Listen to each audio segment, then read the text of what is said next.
U.S. top court drops Leidos contracting fraud case after settlement.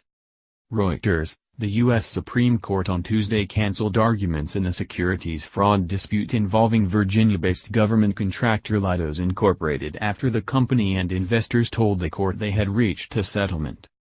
The justices were scheduled to hear oral arguments on November 6, but in a brief order the court said the case had been removed from the calendar. A spokeswoman for Leidos, formerly known as SAIC, declined to comment on the settlement.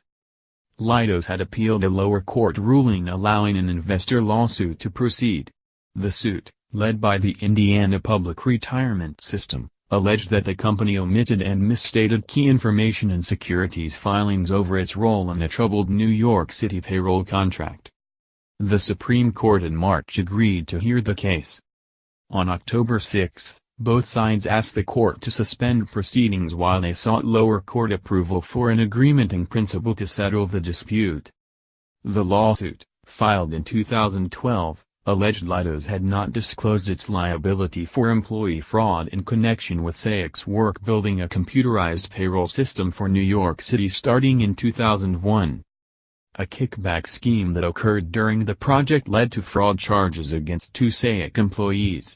One pleaded guilty and the other was convicted at trial. The company paid more than $500 million in fines as a result of a 2012 settlement.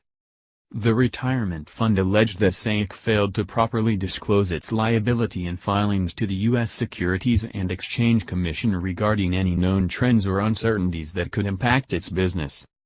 Last year, the New York-based Second U.S. Circuit Court of Appeals allowed the suit to go ahead.